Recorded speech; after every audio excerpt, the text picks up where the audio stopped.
gente. Happy Sunday. How you guys doing? It's the return.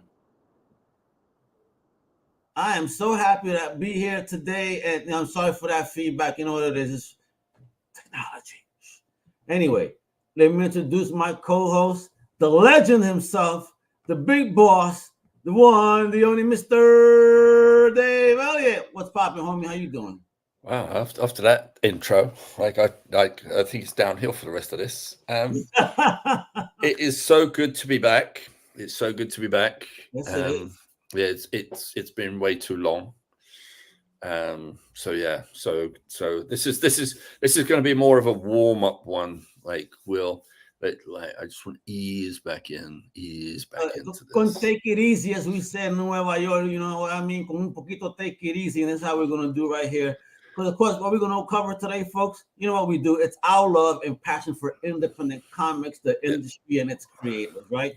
So we got topics we're gonna cover. We'll try, folks. I'll be honest here. We're gonna try keep it to at least 2 hours at most. You know the deep holes we dive into sometimes.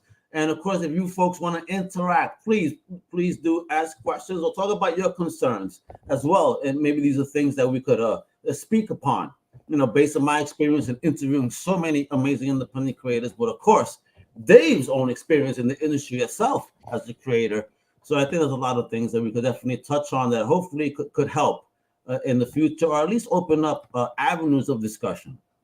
Right? Yeah, I mean, like just drop a message in the chat or tweet at us if you've got any questions, anything you feel in the area of, you know, creator-owned independent comics that you're not sure about. Just let us know. Just ask us, and we'll try and cover it. And if we can't cover it this week, then we'll cover it another one. Absolutely. So, all right. Let's get into it, brother. What's the first topic we would like to tackle today? Because I know I have one I would love to tackle, but I don't know if we want to open up with that one. I don't want to start no trouble just yet. Well, no. I'm not adverse to causing trouble. So what is it? Go for it. The one that bothers me is something I think I've mentioned on my socials kind of recently, and not just that, but also, you know, that I've had independent creators themselves mention to me that they've gone through and how they appreciate that we don't do that. Meaning, comic book payola, where apparently some sites are asking creators to pay for a review, and not just pay for a review, but come off with like how many stars you want, what's the tone you're looking for. Oh, on top of the pay of the review, you need to send us X amount of physical copies. I think that, first of all, that is not marketing. Some independent creator try to argue with me that, oh, but that's just marketing. No, it's not. You're going to pay someone to lie about your product. Don't you want an honest review? And you should not be paying for reviews nor sending tons of physical products to any damn fucking website. You're an independent creator. You need those books. You know what I mean? If you want to give, then now that's on you. If you want to give. But if they are imploring you to send books on that scale or asking you to pay, you should really think about that, in my opinion. Yeah, I mean, as a creator, have you gone through that ever in your life? To be honest, what I've seen more of is like there's nothing's ever one size fits all. There's lots of different ways that people have worked. So like sometimes you might have someone who's a journalist who reaches out to a creator, says like, hey, I'd like to review your book or do an interview with you for this website that I'm part of. And you go like, okay, cool. And sometimes it's like, do you have a copy of the book yet? And it's like, well, no, it's not published yet. So like, okay, can you send me a PDF artwork from? Yeah, cool. Okay, great. And it works from there. It's no overhead, in my opinion. A PDF is something simple. You have a digital signature. You can lock it if you know what tools to use. Again, knowledge of tools to protect your product. You know, you could send it to a reviewer. That would be the only person that gets to see the book. Be smart about how you share it. But a PDF is no overhead. Yeah, and you know, I have heard, like, sometimes, when you're kind of like, people let their guard down when you're at a bar at a convention or something, and people are chatting, and you've got a couple of people who are kind of say, they're there to interview creators, and they let slip. They will sometimes say like, oh yeah, no, I got into this because I can get all my books for free.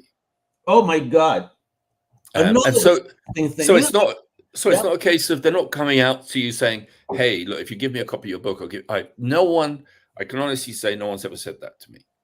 Well, I've got great reviews. I've had great reviews, and it's purely, and a lot of it has just been because I've given them a good interview. Like, I've given them something that they've got traction on that was interesting. It wasn't just the usual, yeah, here's my new book, and it's from such and such a company, and it's like, yeah, here's $10, or whatever. No, wasn't it? It's not even $10. Like, what I understand. I mean, there was like, there have been times when you'll be talking to someone about an interview, and then towards the end of it, the owner of the website or someone who's kind of part of a senior member of the website will say, "Oh, is there any chance you feel like advertising?" Or throw in a sales pitch, like banners, but and they'll tag that on at the end. They don't, but it's not. But again, I've never had someone come to me. No one's ever said to me, "Hey, Dave, if you give us some money for advertising, we'll put you up. We'll bump you up. We'll put you on a certain slot on the page or anything." No, I've never had that, and I've never felt that's even been implied. I've never approached people with that. People have approached me, independent creators. Hey, would you sell me an ad spot on the site? Now that's different. You want me to do that? Guess what? I take care of indie in a beautiful way, really low cost, because I do got to pay a bill for the website. So if you are approaching me, that's different. Will I come to you and say, "Oh, advertise on my site" as an indie creator? No. Publisher is different because that's a corporation. So you got to approach a publisher differently. But when I'm talking about an individual creator, I'm not going to approach you. Now, if you want to advertise on our site, I'll definitely make something work out that's actually absolutely fair to you because I want to help. But of course, I also got bills to pay. But other than that, I mean, just send me your press release and your stuff. That's no charge. Reviews, no charge. You know what I mean? Advertising space, because again, that's real estate. It's different. I mean, what I've always tried to do is any website, because you don't want just one website. You want to sort of like you have a piece here, a piece there, a piece there. So the trick with that, review portfolio and come off to an average score at the very least. So understanding, do the reader critics agree? But again, be mindful who the critics are. There's now a ton of websites that are now understand that are giving bullshit reviews, which is again insane. As far as I know, I don't follow any other websites, so far I'm as honest as we know. Because I don't manipulate my guys. Pick what you love and talk about what you love, and let's go from there. I mean, if there's anything you feel that needs to be critically spoken about, let's do it in the most constructive manner possible, and that's what we do. Yeah, I think it's so like there's two parts. There's the, hey, we're going to be doing this book, say the first quarter of next year. Yeah. So, would you be willing to do like an interview, a promotion? And now the worst thing you really want to do is send out to every single site the same press release with the same images. Same images, same verbiage. But again, it's also up to the website sometimes to, I mean, look, if you do that, but only from an avenue of, I don't expect you to print that. What I want you to do is, if that interests you and you want an interview or something that's more detailed about the project, let me know. And then what I'll do is I will craft something for your audience. Okay. And I will pick some artwork that I'm not offering anybody else. Thank you. So if, let's just say, I've gotten those opportunities as president. They tell me, hey, I'll give you a couple of exclusive picks, if you want, if you post this. Oh, absolutely. No, listen, that's where I prefer. Don't give me no money. Give me some exclusivity. I love that. Thank you for showing me love. you know, and you could give me something exclusive to show off. I'm proud to show off your work. You know what I'm saying? Hey, yo, man, this comic network, that's Big Pops, another independent champion for real. Yeah. Dave, if you don't know Pops, you guys got to connect. He is a champion, Hey, Pops. like us, for independent. Yeah, I mean, but you know, it's like you said, you guys like, hey, what would you like on this? Like, if it's early days, like so purely coming at it from a creative perspective, as far as how I want to lay out my marketing, Okay. I might go, hey, Al, love it. Let's go. So I would talk to you. I go like, hey, Al, here's this new project. I want you to be the first person to get the first, like, you'll have the cover and you'll have the first like blurb about this is the project. And then like, oh, so it's like, that's cool. So you've got the first announcement. Now somebody else might come to me and say, hey, I just saw on Comic Crusaders that you're doing this new book. Any chance of an interview on it? Sure. And then they get an interview, they send the questions, you answer it. And then depending on the site of questions and what the way I've answered it, I'll pick some artwork and go like, here it is. So Dave, and then, but then you may come back to me and go like, hey, I just saw, oh, you did that. Can we run a deeper piece? And I love the artist you've got on the book. Any chance we could interview the artist? Absolutely. And, but again, what I've always done is I've never restricted, like any artist who's ever worked on a book I've done, I have never restricted that artist to talk purely about just the project they're doing with me. They can talk about anything else they can like. They can talk about what they're doing for any other company, their own personal projects, anything else. You might want to ask them purely about how they do it, like what their inspiration is, stuff like that. That's great. That's fine. So let me ask you, Dave, as an independent creator, of course, yourself, and and the way you've traveled in the journey, even before email, you've been in the game. All right. Billy D, everything should be fine. It's on YouTube, it's on Twitch, and it's also on X. So if you can't watch it on YouTube, go to X, Comic Crusaders. You can also go to Twitch at Comic Crusaders if this is having an issue. We have multiple platforms. All right. Actually, yeah, I'm getting a like. What happened here? You fine? No, on my other screen, I've got seems to have trouble loading on YouTube. Well, that's YouTube. Go to Twitch.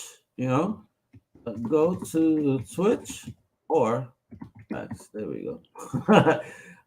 Platforms that actually work, folks. Platforms that actually work. You know what YouTube is. All right. Let me actually even confirm over here. Make sure there's no internet issues. I don't have any over here, as far as I see. All right, and thank you for bringing that up, folks. Let me see.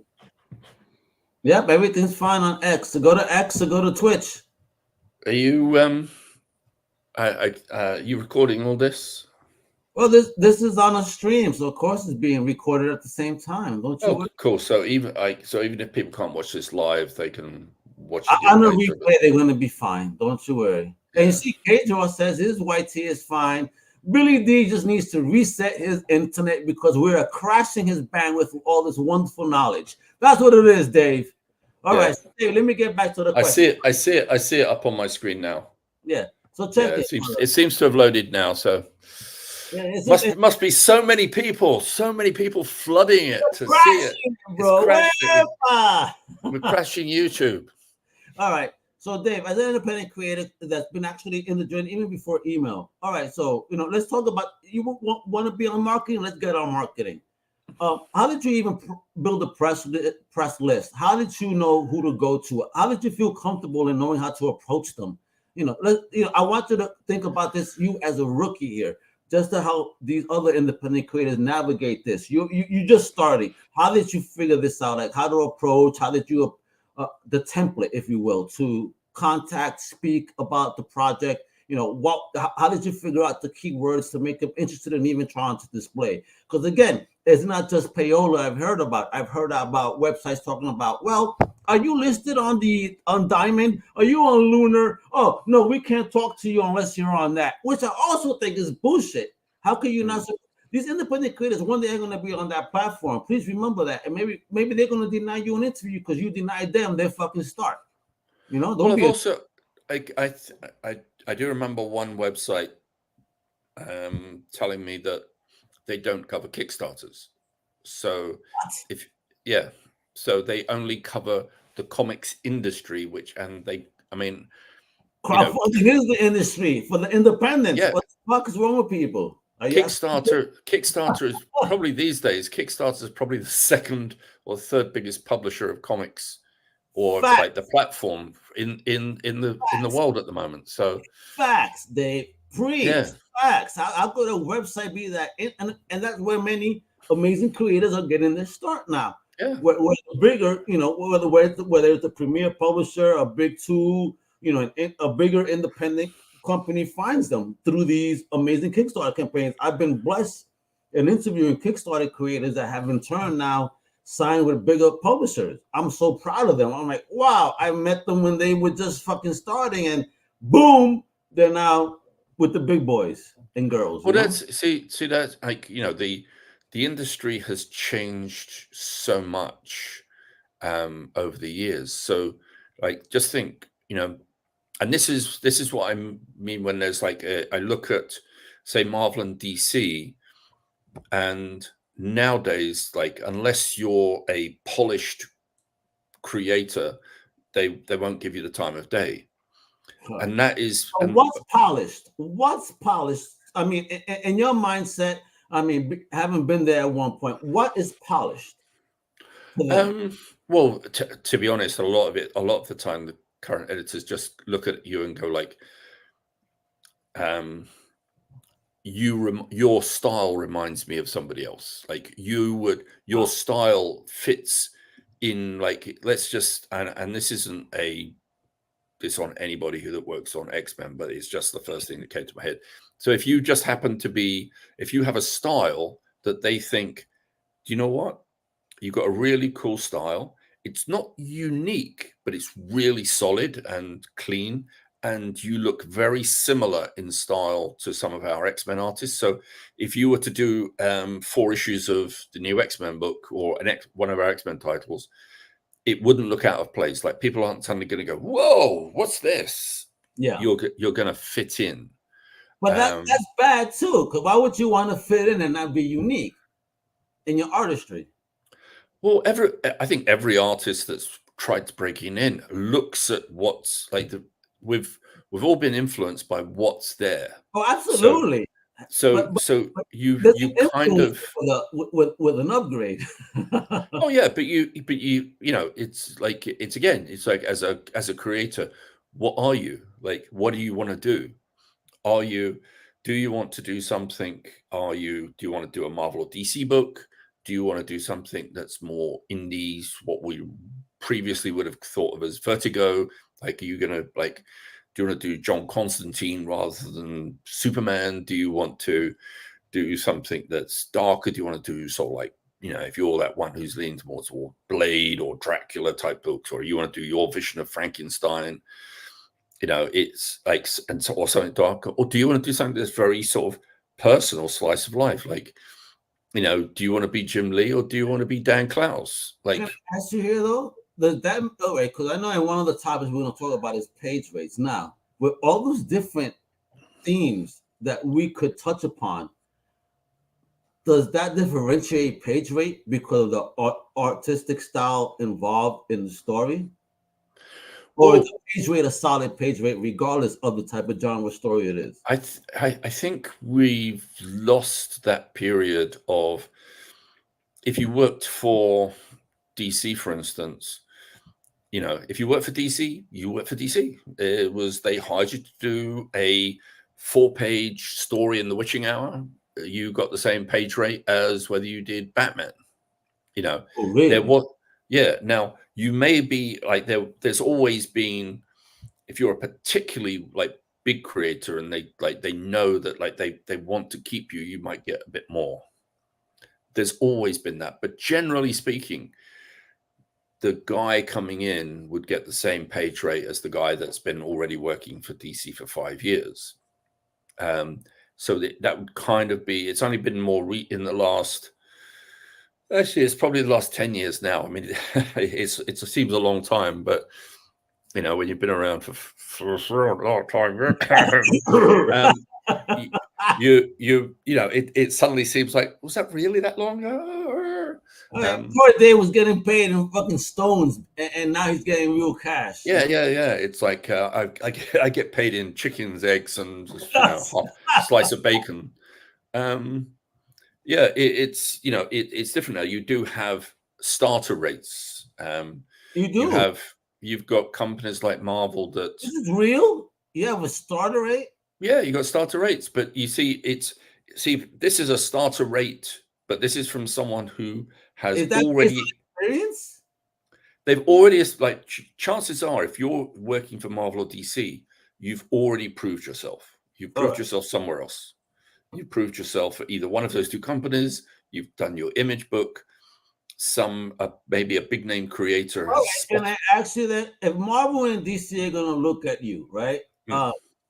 Outside of obviously their own books and publishing, what are the other publishers you think they really look at to say, "Ooh, like where do you think they're farmed from?"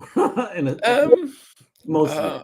Well, I think there's like, you've got a lot of different editors who find their talent in different ways. I think the bigger editors who are big enough that they get to travel to all the different conventions around the world, they get to see big names. Like, you'll see maybe someone that's a big name from Spain or Italy who suddenly starts drawing comics, Marvel or DC comics, for the first time. And you look at this artwork and go, "Oh my God, this is this guy's first work." Yeah. No, it's his first American work. Yeah, because these Italians and Spaniards and Germans out there are goddamn killing the artistic game. Like, holy, and I mean across the board and everything. Males, females, and every type of style you could think of. The artistry out there, thank goodness for the internet to be able to find these people and give them the opportunity they deserve. Yeah. That's, you like, just going back in time, if you like, you can go back to the early 80s when, DC Comics in particular discovered the artists that worked for 2000 AD. How did that even happen? Because you were there, and I know Pat Mills, godfather of that whole joint over there, that I had the pleasure of speaking of, and I love his energy. He taught me something really important that I will never forget in my whole life, and I can't wait to have him on another time. But how was it to have that American influence, hit the UK, especially during 2000 AD, when you guys were relatively doing your own rocked out, like, heavy metal field joints out there, Well, you see, it's everyone. Like, I think that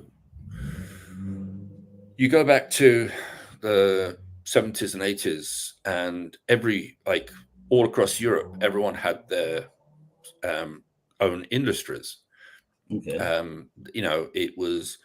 There's a little bit of reprint of Marvel and DC material, but everyone had, there was a strong, vibrant publishing field across Europe. But nothing like us, though. We were getting individual issues, stories, but you guys were getting all these stories chopped up and, and Well, y'all were fed. Y'all were fed in anthologies.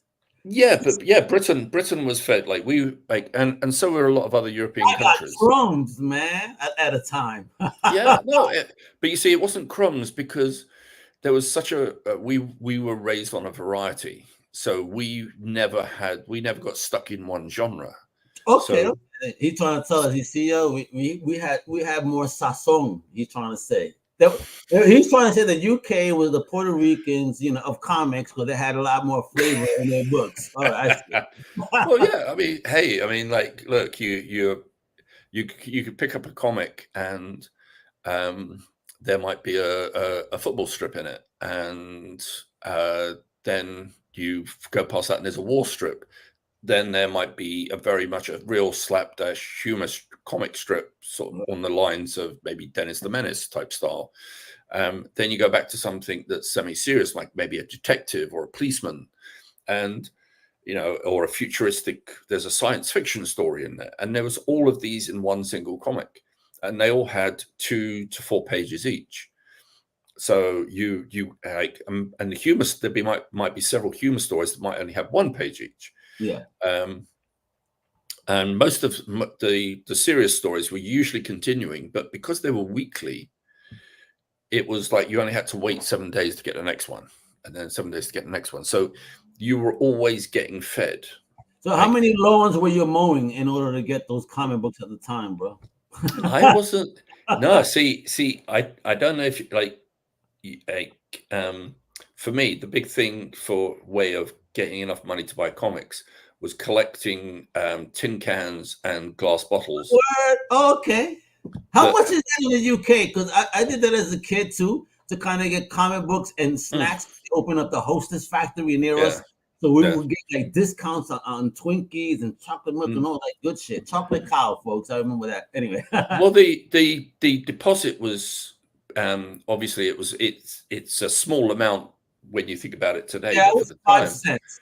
5 cents. But it was about this. It was about the same much in the UK, but it's dropped now, and most places there might not even be a deposit on it anymore. Yeah, I don't.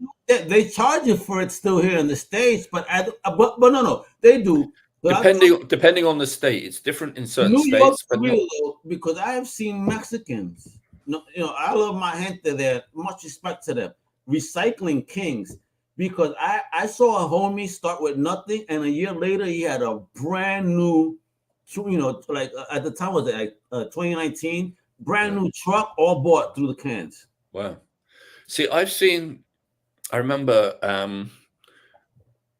in Los Angeles, like not far from where I lived there, you'd see there was a depot where everyone would bring their plastic bottles and tin cans to for recycling.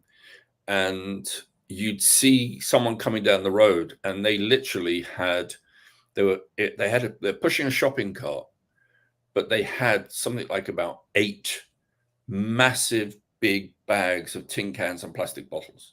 Like, and it was like, obviously it's not in like there's only 1 bag in the cart, but he's got all these bags, and he's carrying, and he's pushing this. And it was funny. It was I remember back in 2015, I'd met Bernie Sanders, and one of the things I actually asked Bernie Sanders was, because I actually I was thinking about, well, what can you do? Because I realized that, like, politically, like, it's very hard to get anything done. So I'd come up with something that I thought was really, really small that would help a lot of people. And that is, my suggestion was to increase the deposits again back on those bottles, so that, like, because for 2 reasons.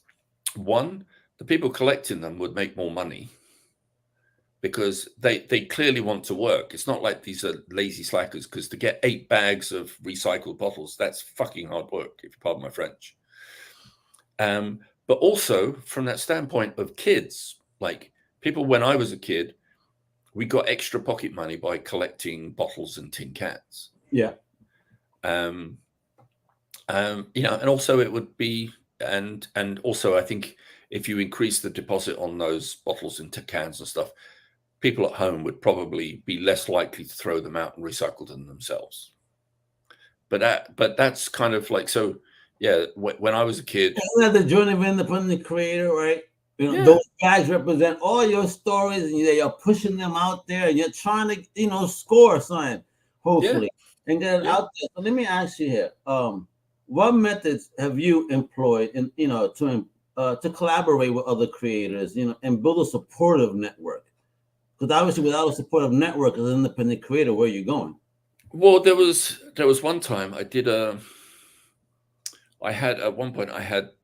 was editing 3 different projects that were coming out through Image, and I was at San Diego, and I was talking to a whole bunch of other artists and creators around, and I was like, and we were all talking, because the policy at Image is they'll publish a book, but as far as promotion and marketing goes, that you're pretty much on your own. Like, you've got to do your own promotion, you've got to do your own marketing. If you tag them, you might get them to retweet you, but they only tend to retweet stuff they like and creators they kind of like. So that's no guarantee that you're going to get a retweet. So one of the things that I did was I put together a massive PDF just called Buy Me. It said on the front was a big balloon. It said Buy Me. And all the creators gave me a cover and 4 pages of comic and a bit of information about the project. And I put this giant PDF together, and we put it on. I put it on I put it on a website. So I forget which the name of the website was. I uploaded it, and everyone had a link to it. And so everyone could mutually send out a link to, so like, oh, you want to see some pages from my book? Here, look at this. But by including like 10 other creators, we had this kind of catalog out there, so that not just when I tweeted it out, it wasn't just the people I was tweeting to. It wasn't just my projects. It was everybody else's projects at the same time. So that was kind of one of the things that, like these days, I'd probably do it doing something like that with a download from Dropbox or something, or from Google Drive. All right. So let me ask you here, because one of our things we want to talk about is page rates, right? Well, just to go back to marketing, when Gary Leach and myself first started A1, with the second issue, we didn't have any ads in the first issue, but we had like the second issue was 120 pages, and I think we had like 4 or 5 pages of ads. But what we did is we didn't sell any of the ads. We just went to other creators we knew and said, went to Deadline magazine and went to Deadline and said, look, how about we do a swap ad? We'll put an ad in our book. You put an ad in yours. Yes. There we go. I even got Marvel UK to do a trade ad. They did a swap ad with me. Oh, yeah. Really? See, folks, you see how that listen, I'm always up for that. Like, don't just approach me with, oh, can I advertise on your site? Shit, we can do a swap ad. I'm all down for that. Let's help one another. Independent, anarchy type hustling. Yeah, I think the problem is creators don't talk enough with each other. They might talk at conventions. I'm like, oh, how you doing? How's your book? But there's not. How can we piggyback? Introverts, Dave. Creators are introverts, and listen, this is why I do the intros I do and fire them up, because when I do those intros, it snaps something in them to understand that they're not really an introvert. It inspires them and fires them the fuck up. Because guess what? You are that awesome. So get out of your shell. If you put your work out there, guess what? You're an extrovert. You're not an introvert. So get out of the goddamn shell and show off that work. Stop being shy. Well, the thing is that a lot of creators, particularly artists, they really got into drawing comics when maybe they felt a little bit awkward when they were younger. And it was something that they could go home to and just enjoy, and it was a thing that solitude they could do by themselves. And as an artist, or as any creator, really, you're working hard, you want to become a good artist, and you get to that stage. But when it comes to actually being a full-fledged creator, producing a comic book by yourself, well, you hadn't taught yourself anything about writing. You hadn't taught yourself how to edit. You hadn't taught yourself any production. And you certainly hadn't taught yourself how to do promotion and marketing. So, often people get their comic ready and then they're completely unprepared to market it correctly. So should the marketing idea be part of the creative process? That way, hey, this is how I want to advertise my book, and So all right. So again, well, no. So look, I've heard people say to me, like, I've gone like when they've talked about the project they're working on, and they've said like, oh yes, I've saved enough money and I can pay this artist to do my cover for me. And I've got this artist, he's doing the coloring, and so I'll go, okay, well, so how much have you got to spend on marketing?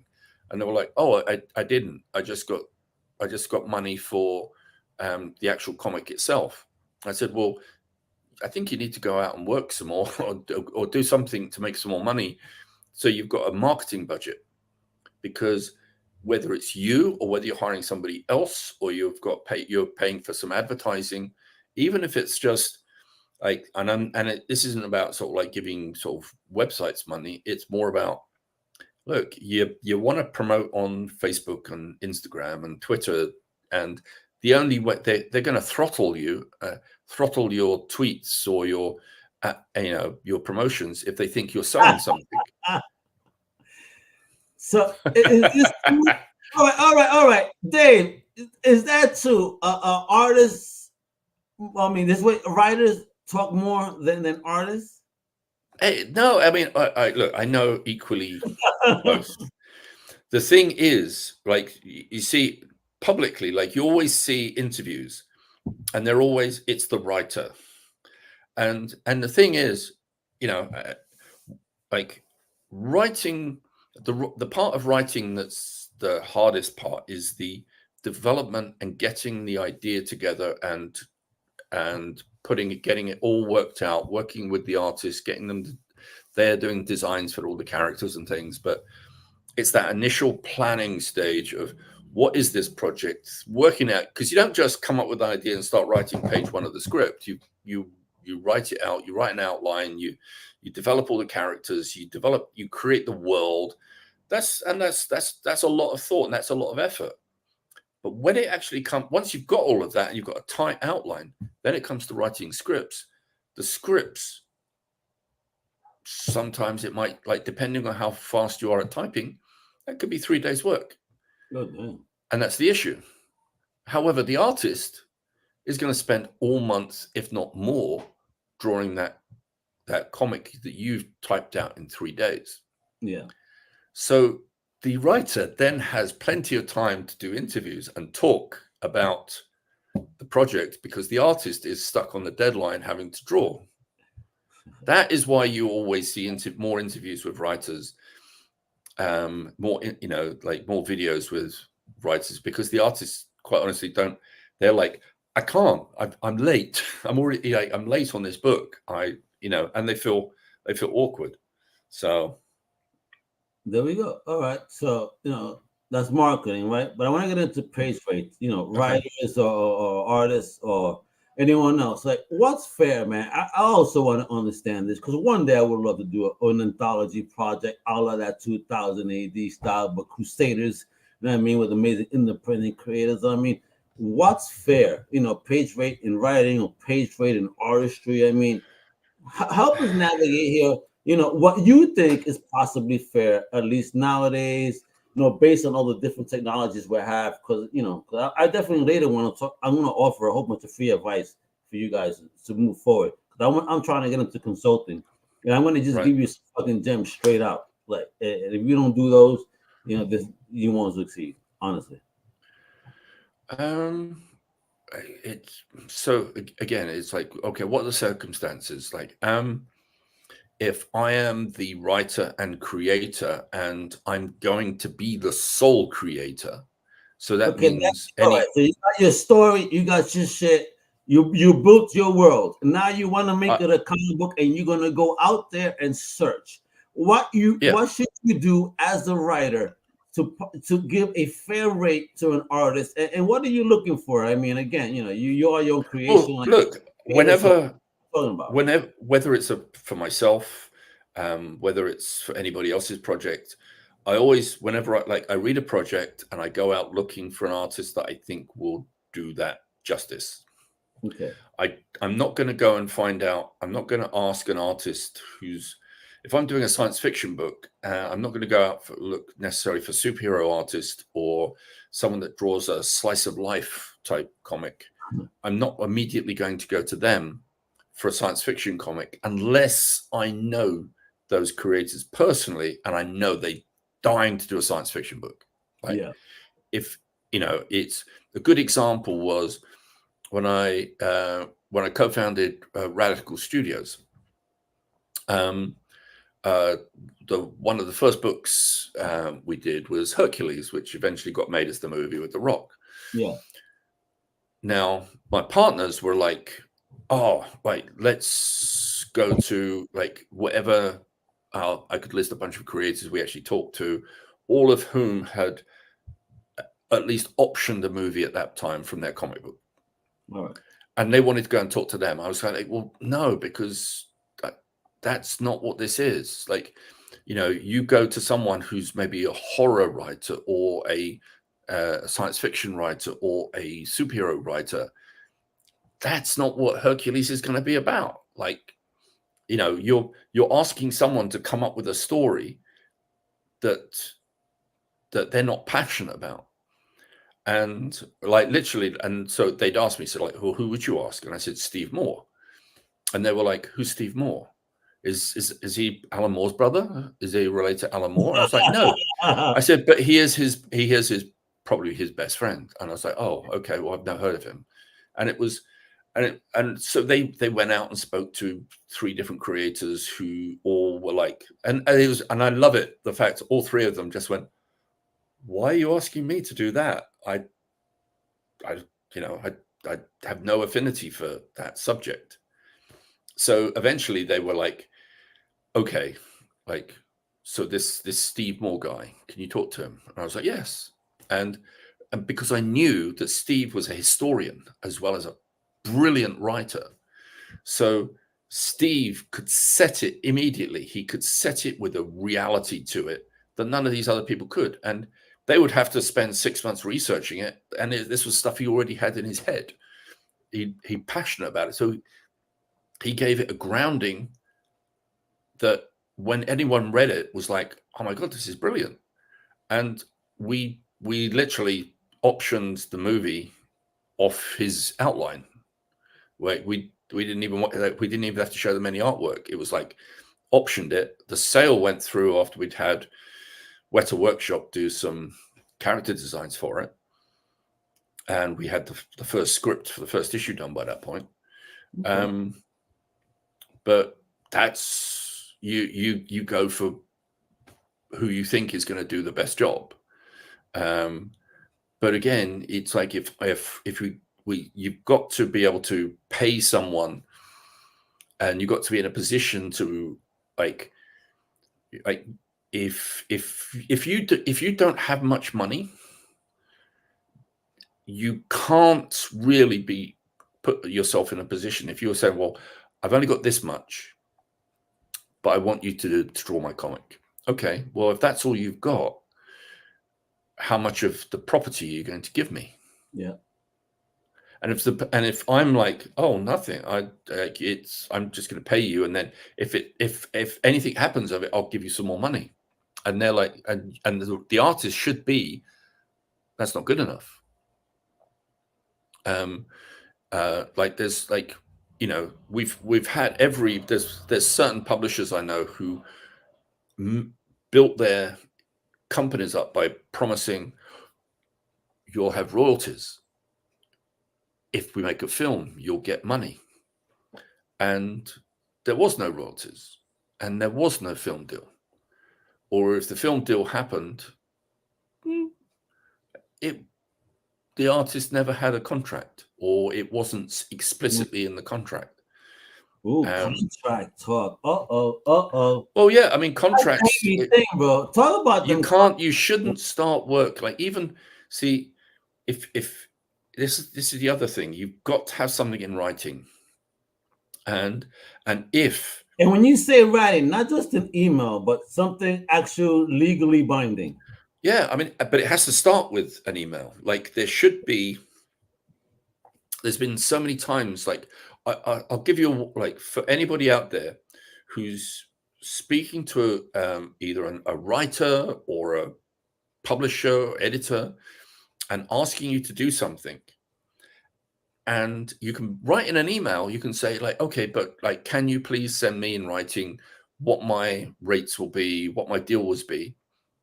If that editor phones you and tells you that they're going to look after you, don't worry, but doesn't put it in writing, be very wary. Just back off.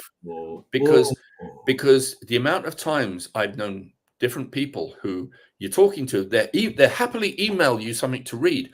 Oh, please read this because this is what we'd like you to rewrite, or this is what we'd like you to put creative team for. The moment you say, like, what's my deal? They phone you and go, oh, hey, yeah, don't worry. No, we're going to look after you. We're going to pay this, because there's nothing. You have nothing in paper. So immediately, so what you should do is if they do that to you, immediately send them an email back detailing what they said to you and say, so this is what we just spoke about. Is this correct? Yes. And elaborate that based on our phone conversation. And literally just, and if they call up again to say, oh yeah, that's all fine, and say, okay, but could you just send me that back in an email?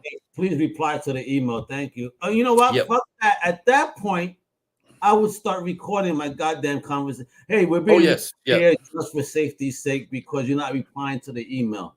Yeah, because that way, but it's not being a dick. That is actually no. To be honest, yeah. To be honest, I would say record your conversations, because not because necessarily like that you might even suspect them, because it's the reason safety, safety. Well, the reason is you might have a conversation.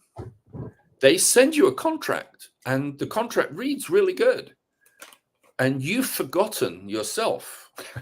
You've forgotten yourself that you'd asked for something which they said yes, and then they didn't put in the contract, but you've forgotten that because you've read through it and you've gone, oh, this seems pretty good. And then you all sign it, you start work on it, and then you're in the back of your head, you may say to them at some point, what did I do?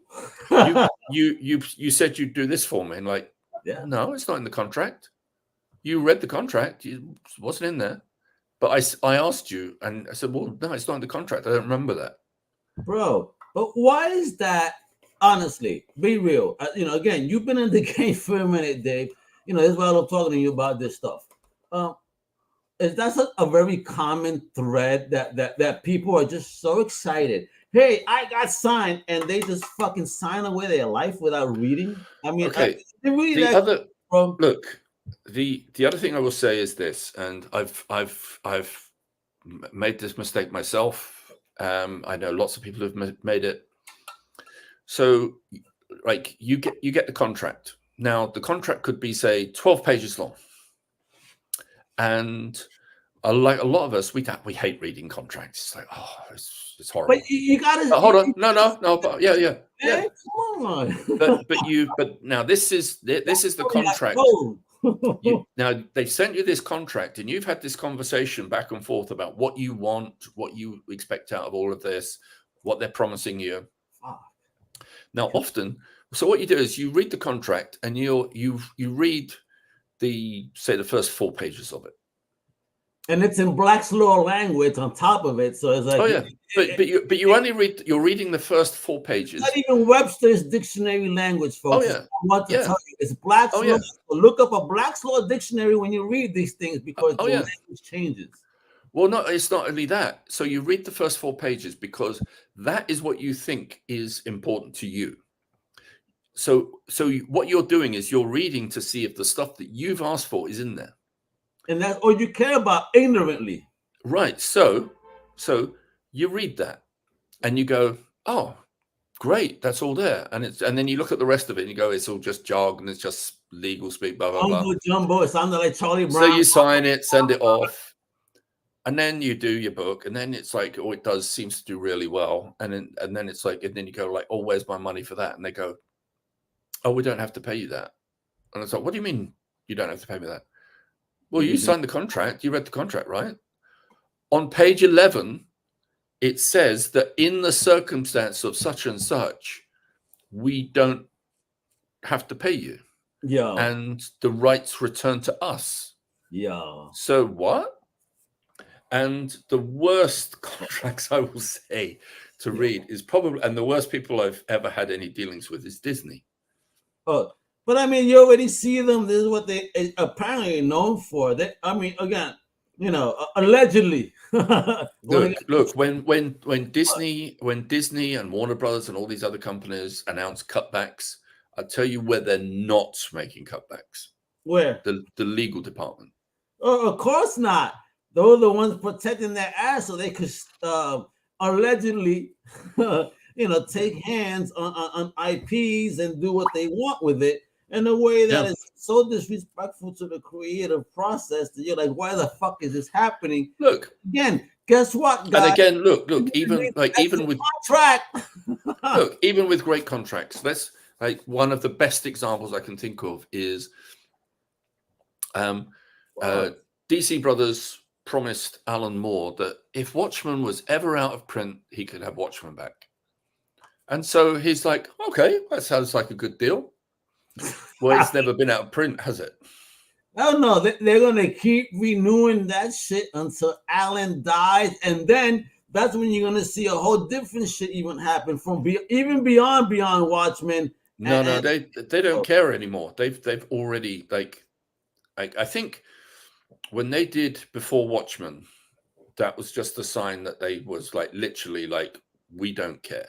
That was a middle finger salute, you think? Oh yeah, no. I mean, easily. I mean, that was just we don't care anymore. Well, look, I mean, don't forget as well. If you think to yourself, it's at some point we're gonna lure Alan Moore to come back to work at DC again. And Before Watchmen was DC's acknowledgement that they were never, ever, ever going to get Alan Moore to do anything for them ever again. Gotcha. Because they realized we didn't have to be good. Okay, well, we don't have to be nice to him anymore because we know, we've accepted now he's never going to work for us. So let's just, What a dickish move to treat someone like that reinvigorated your line of comics, to be honest. I mean, and this is what I am championing here. Is we need to take care of our creators and people that have brought us so much joy. And these companies need to be held accountable at some point. I mean, to think about, we have so many creators that get sick later in life, have no insurance, no nothing. I mean, how do they not have this? They've created IPs that are worth millions upon even billions at times for companies, and they get treated like shit. Horrible. But you know what? Let's go back to page rates. What a fair page rate nowadays, though. I mean, in today's standards. I mean, to you, because again, when a writer approaches an artist, just and an artist that they respect and love, that they found maybe, they're like, oh my god, what's the language that a writer should use to approach an artist that they like, and maybe approach them with a fair offer that's respectful? How do you even gauge what is a fair offer? Look, if I'm approaching an artist, I'm going to be looking first as okay, there's some artists put more onto the page than others do. Artists, there's some artists that might take 3 days to draw one page, and other artists that might do 3 in 1 day. Yeah, some are Kirby's and some are not. yeah. Well, I mean, Kirby was a fast artist, but I mean, you look at was doing how many books a month? Shit, you'll never find a machine like him. Well, no, I mean, he would sometimes do 10 to 50. There was a great story about that issue, an issue of Captain America he did over a weekend.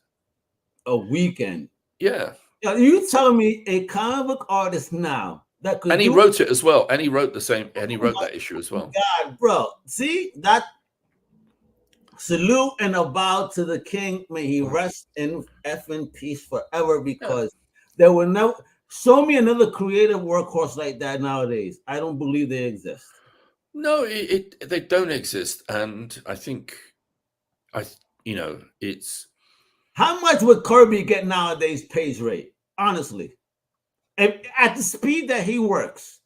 No, but it's not about So look, if I was working for Marvel and DC, it should be, when you're someone like Kirby, a page rate is a page rate. It doesn't matter that he draws art actually shouldn't be something that's like, oh, well, he could draw 3 pages a day, so we'll pay him less.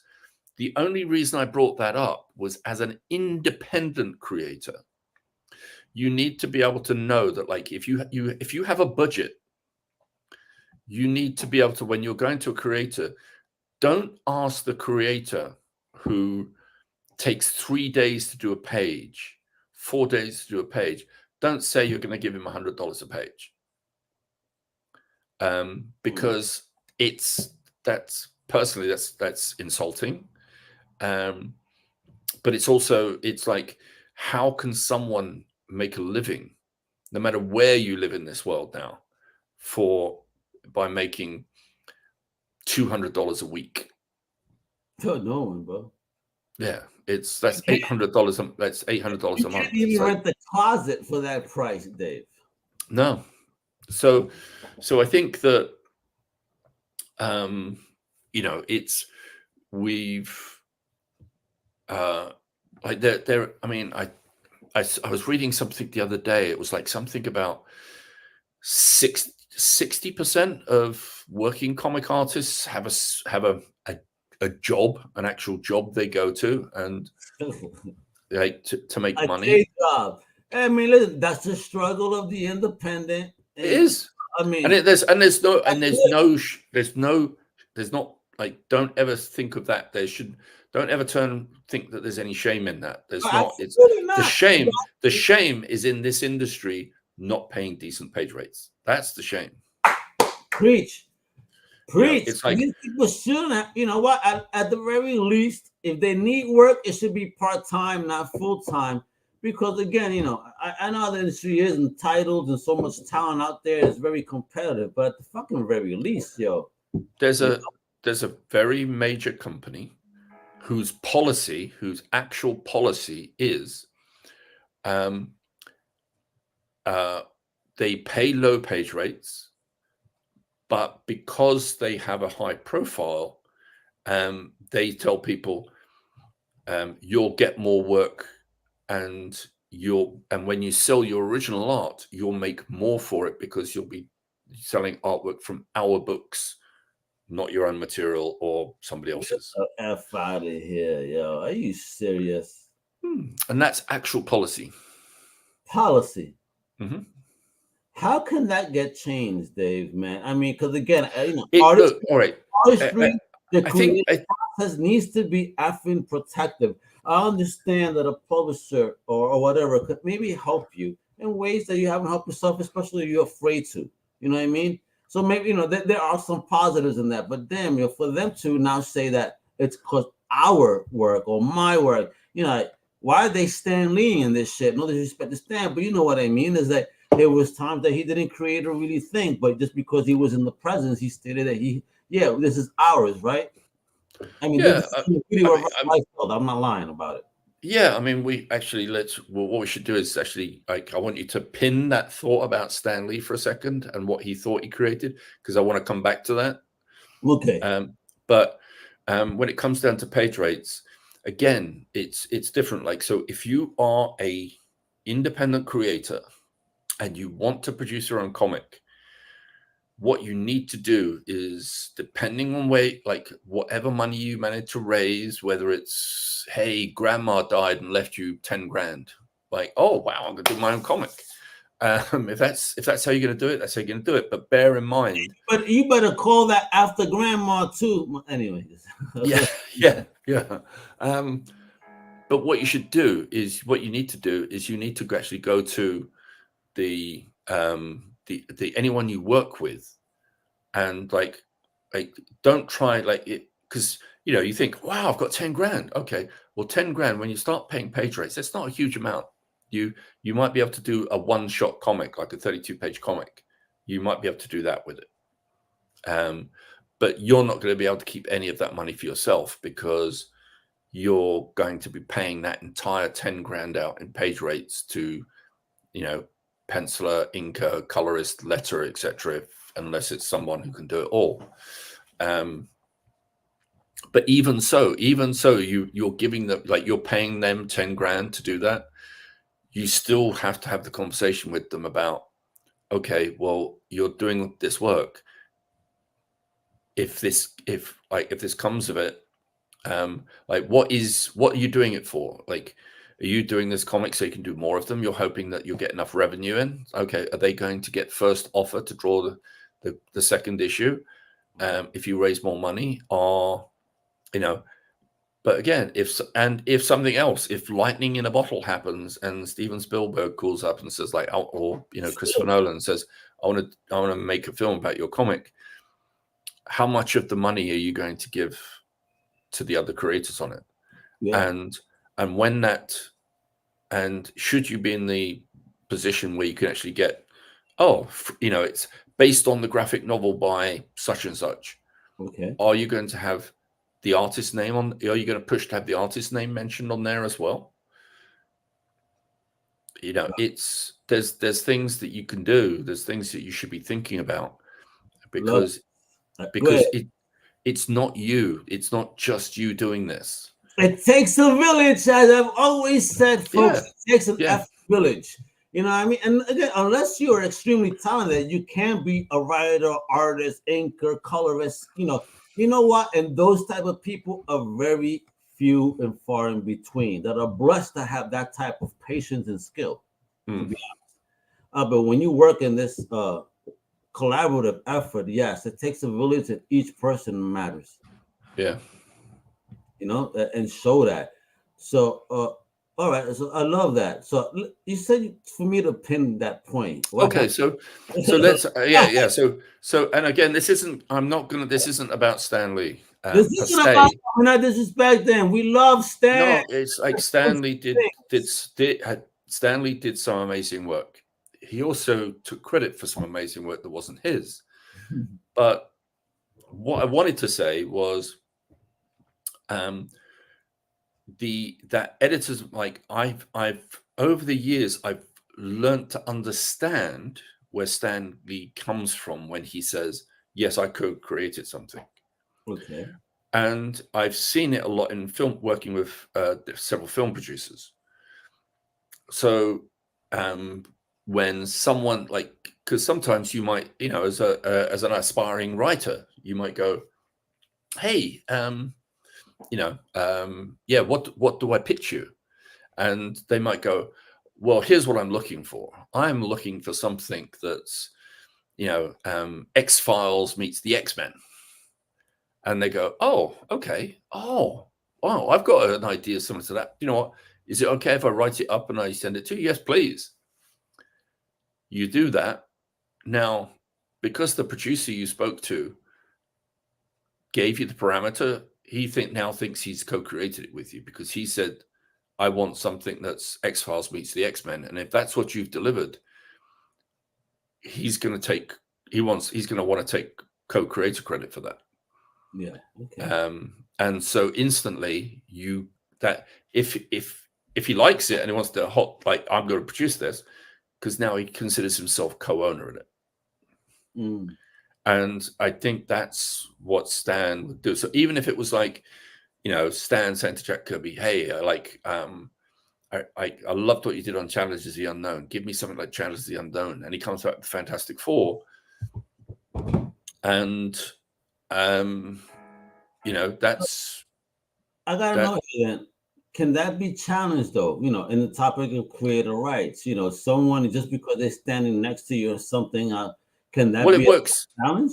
Well, a paper chain actually works quite well in this instance. So if someone says to you verbally, give me something like that, and you, as a freelancer, you're not work for hire. You're not an employee of the company. Yeah. So it's one of the cards that actually Jack Kirby had, was he brought projects and did projects for Marvel that he wasn't an in-house employee. But if he wasn't, how can he not retain the rights to those? But you see, the law has changed several times over the year, which is a couple of times why they've actually had to go back, and they did. I think they did like Captain America. They did like 2 different deals. What? They did 2 different deals on Captain America, because they realized that, okay, they needed to pay Joe Simon and Jack Kirby Of course. to make sure that they own it, because it wasn't, Marvel didn't commission Captain America. It was offered to them by Joe Simon and Jack Kirby. It was they did it. They came up with the concept, pitched it to Marvel. Marvel published it. So technically, on that aspect of it, that meant that because of copyright law, after a number of years, it actually can revert back to you. Okay, because there was but there was no real contracts. These days contracts are watertight. So once you create something, they usually find a way of keeping it. So basically, man, if Kirby and Simon were born nowadays, they would have been billionaires. No, not necessarily, because if they were born now, they would have had a much tighter contract with Marvel, and they might even have got less. Oh, less? Oh, shit, really? Yeah. Isn't that a shame how these fucking companies rape creators, yo, sometimes? I mean, insane. I mean, but as a creator yourself, I mean, what are the things that you could, do to protect your intellectual property specifically? Well, it's like, read your contracts. Just read that shit. And just make sure that anything that, don't give anybody any leverage. Like, I gotta ask that though. Again, it's not just that you reading, because you're not a lawyer. Neither am I, right? So, what type of lawyer should an independent creator hire to help them navigate, that type of contract? Well, you want a copyright lawyer. So, lawyer. Yeah. So basically, there's a lot of lawyer. I mean, there's law is a huge field, and everyone specializes. So there are people that's out there that specialize in publishing, entertainment rights, legal rights along those lines. So, okay. Yeah. I mean, and I mean, I know you're based in the UK, but you've also worked in the States. I mean, does copyright law differentiate big time between the two, across the sea, or is there kind of not everybody? Broadly speaking, they're very similar. There's different laws in different countries, like the length of copyright, for instance, after the creator's death is different in different countries. So that's why some things are in public domain in some countries that haven't gone into public domain yet in the United States and or even the UK. So, and then you have the added complication of there are things in the public domain, but there are estates of the original creators who own the trademark of certain characters. So in most instances, what that means is the actual stories that were written before, or even new stories, can be done, but you cannot use the trademark name to sell it. Okay. So that's because again, this is one of my questions I wanted to ask you. I mean, plagiarism or things that look similar, right? I mean, look at what Watchmen. Well, that's different. Like if you want to write a Sherlock Holmes story, you can. You just can't put, Sherlock Holmes. You can't really emphasize the Sherlock Holmes name on the cover. But that's what a Blaze went through with Conan, Yep. I mean, they couldn't call their Conan, they had to call him the Sumerian. But we know who the Sumerian is, right? Yeah. But yeah, look at the instance again. You said earlier Watchmen, but Watchmen is a derivative of Charlton characters. Yes. Yes, it's true. No, but it's a derivative, but it's not the Charlton characters. It's not. But it almost isn't on the money. You're like, but you if you take that aspect, then Rob Liefeld's Supreme is owned by DC Comics. Okay, I mean, well, in what sense though? Who's the Psycho Superman that they Supreme? I mean, Supreme is kind of predates Superboy Prime, which was their Psycho version of a Superman. Yeah, no, I mean, you've talk to me about that, because this is that. And again, I feel that was plagiaristic. They changed it, of course, in names and all, but you know, they're counter to counter if you look at characters between the two. Well, all right. So the most famous, probably the two most famous examples of that is Captain Marvel, when Warner Brothers sued Fore Comics and effectively drove them out of business. On some bullshit, though. Absolute yeah, it was. bullshit.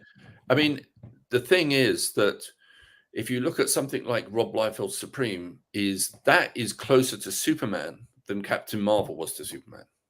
Yeah, but not even then, because now you had but it was a twist, because you had this Superman-ish person that had a goddamn ego out the ass. This was Homelander before Homelander.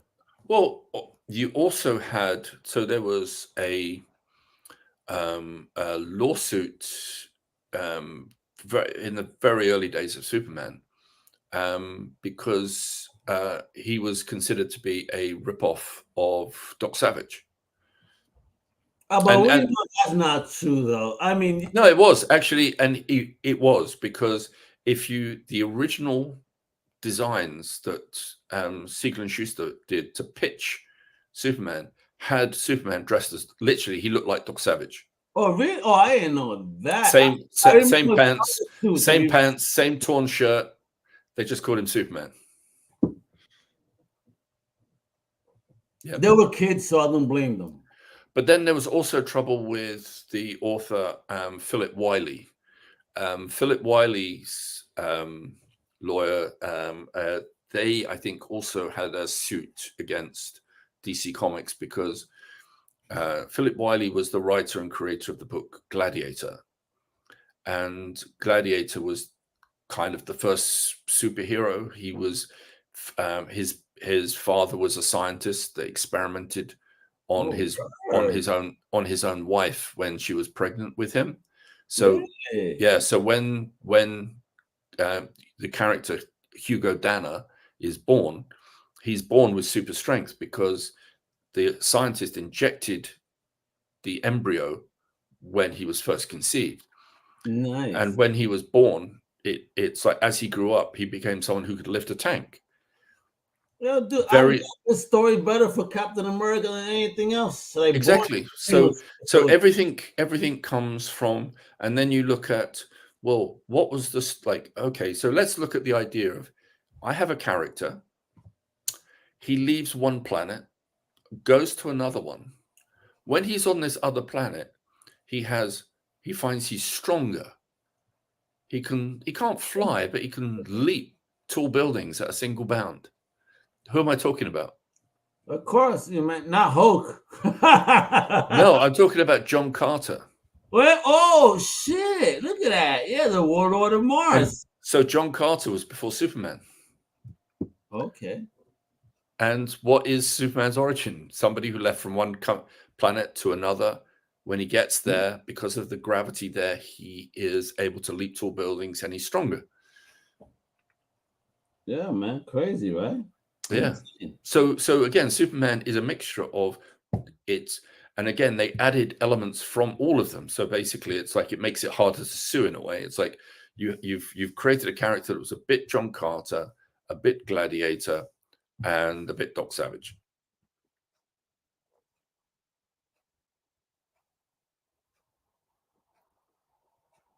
Your sound's dropped out.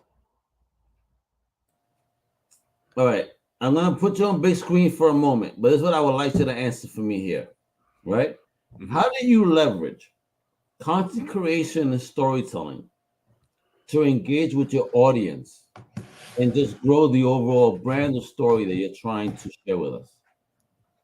Well, what you could do is you could do what a lot of people have done with, say, webcomics. So, you give your content away for free, but piecemeal, a page at a time. And then what you do is eventually you get to that point where you build up a following for it, but you're giving it away for free, but at least it gives people a chance to read it so that eventually, you hopefully want everyone to go, wow, I want a print version of this.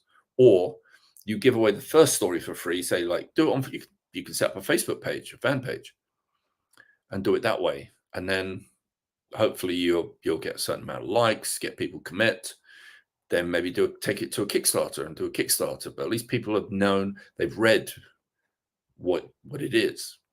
So you give away the first issue, do a Kickstarter, and then do the second, third, and fourth issues as Kickstarters, but off the back of people liking the first issue. You've muted yourself. Now, see, that's some of the great marketing advice there. So, well, don't put your microphone on mute when you're trying to sell something. I hear you, but I'm only saying that absolutely not, right?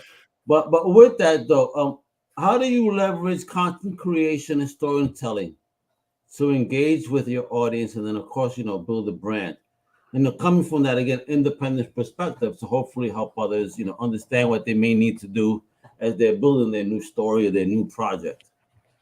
Yeah, I mean, as I said, it's like often like one of the best ways to do it is give it away for free. But if it's something bigger, if it's something that like, or just do an 8-page story, a short story.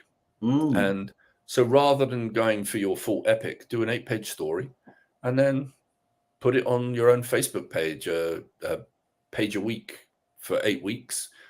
And at the end of the 8 weeks, you've got 8 pages, and you'll have enough, and you'll have a lot of feedback. People will maybe personally message you. You can actually ask people to sort of, what do you think of this? Like, do you want to see more of this? And it's just ask. It's just show it.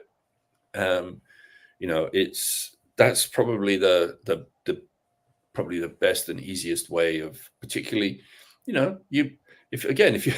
if you've only got 10 grand and after your grandma died to spend on something, you want to make sure that, like, before you blow the whole 10 grand, you just spend a couple of grand on an 8-page story, and that's also marketing. Yeah, that's also marketing. That's your character out there. That's your story out there. That's your world out there. All right. So, how do you balance integrity, right, with any commercial success in your creative endeavors? Because I know you're working on some big things, bro. And just to kind of let people know, it's like, once you get to that point, and just, how do you keep sane, if at all? It's actually difficult to stay sane. And it was one of the, when I originally tweeted this out, that's why I actually put in the hashtag mental health, because it is. Yeah, that's why I got to ask about that. Because listen, I'm going through it, Dave.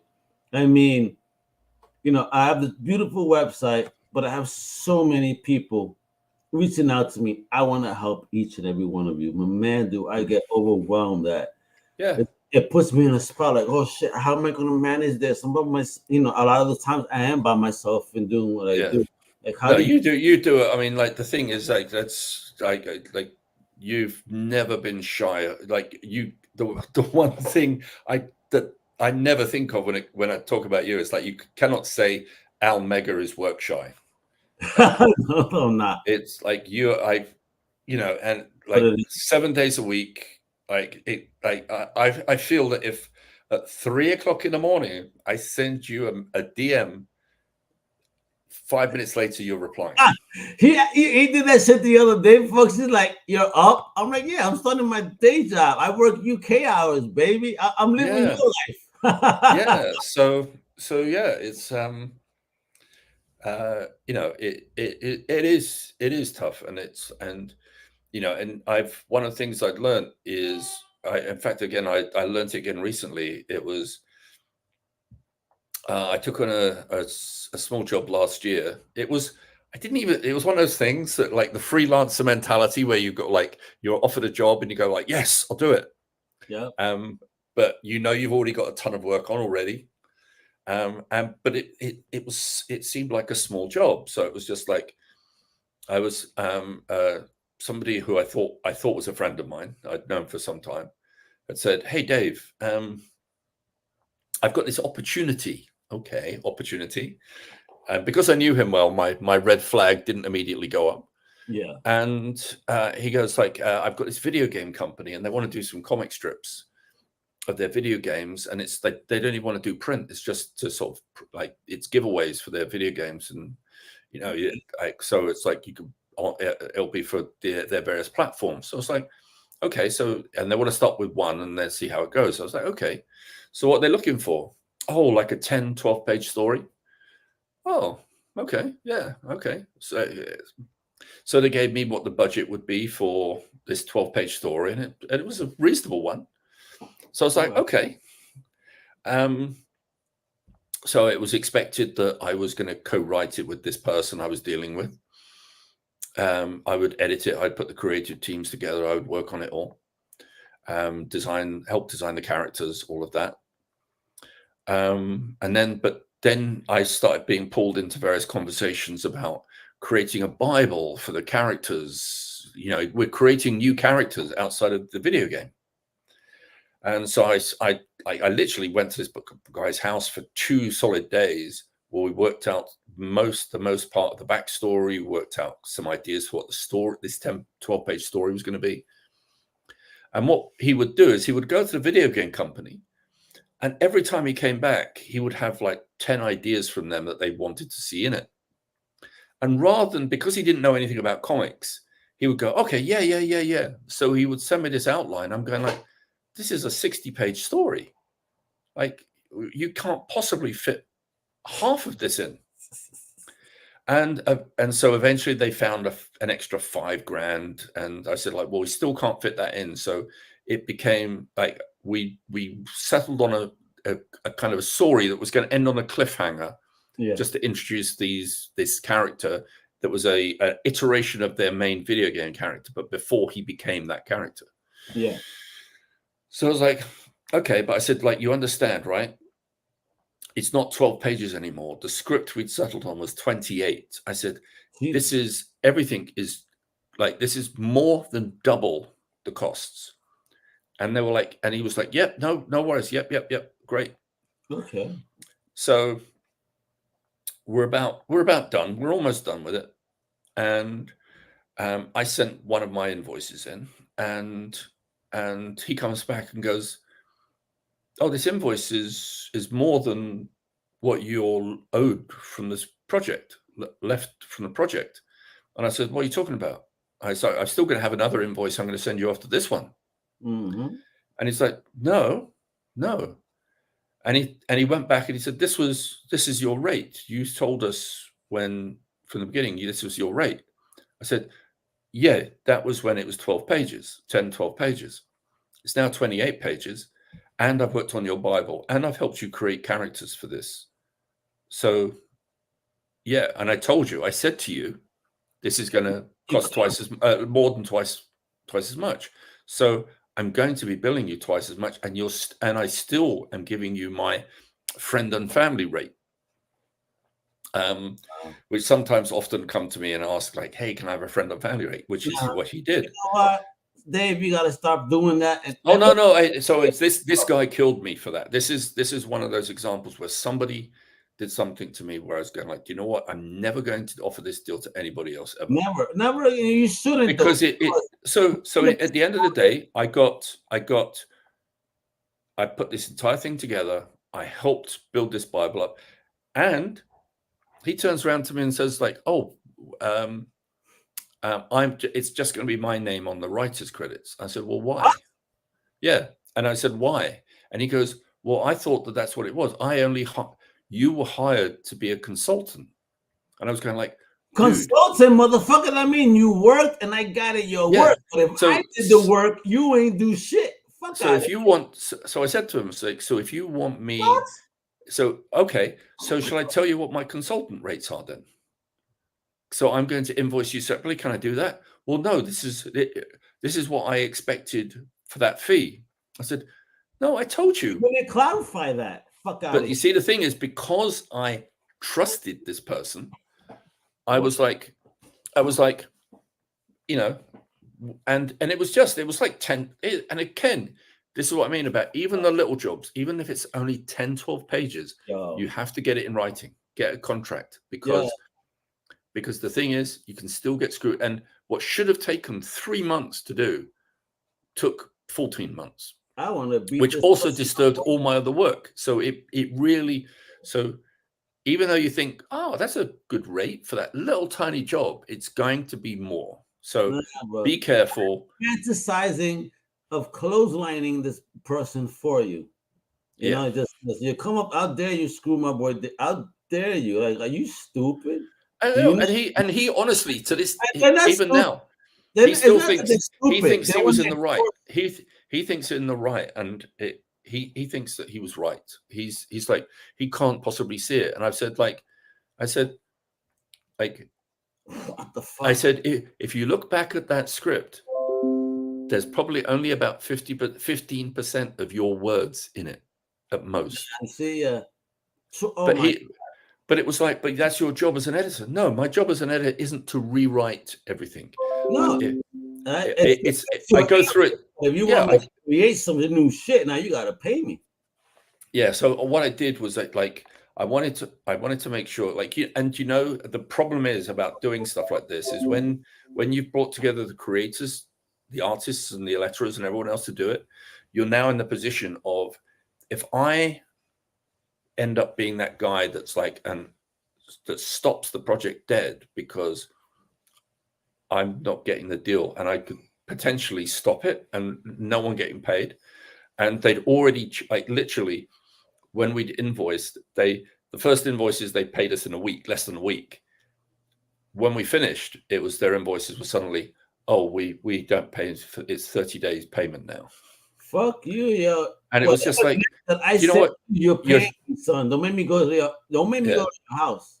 So what I had to do was I made sure everybody else got paid. And the only leverage I had here by this point was like, okay, this isn't about me. I got everyone paid before I gave them the files. So I had all the files and I was like, okay, pay everybody. They all got paid. Then I gave them the files and then they paid me. But again, it wasn't what I should have got, but I was just like, you know what? Another lesson learned, and I'm closing that door behind me. So there you go then. So how did you balance that artistic integrity that you have there to get work done with commercial success in any creative endeavor, bro?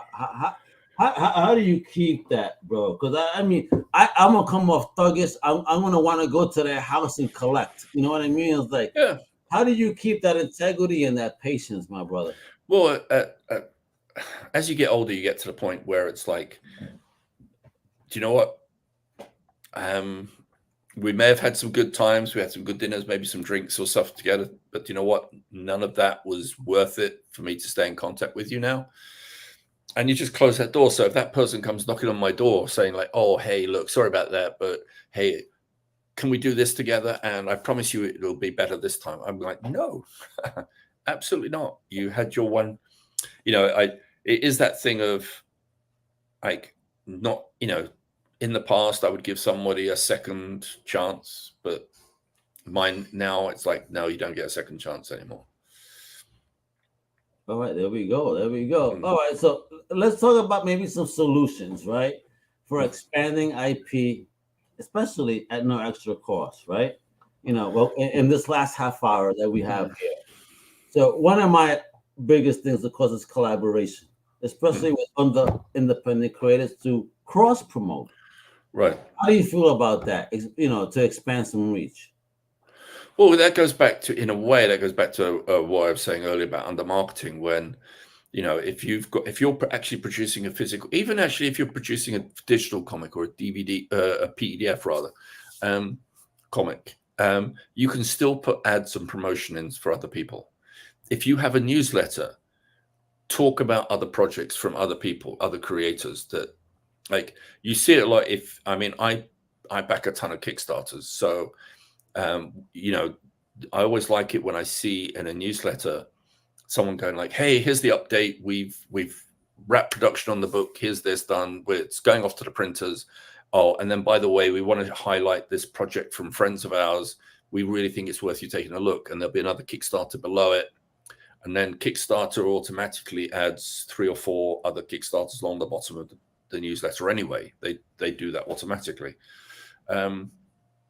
Stuff like that, where you cross-pollinate, you promote, you give people a chance to, like there's a Kickstarter I'm going to be doing next year, and the artist on the book has his own creator-owned title, and he's done an issue 0.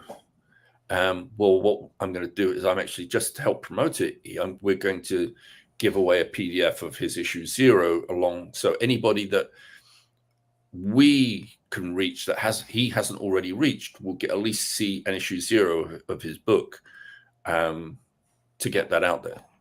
So do you know of any tools right now that that are actually at, either at low or 0 cost that creators can use to hopefully maybe promote their product and their game? Go where people are.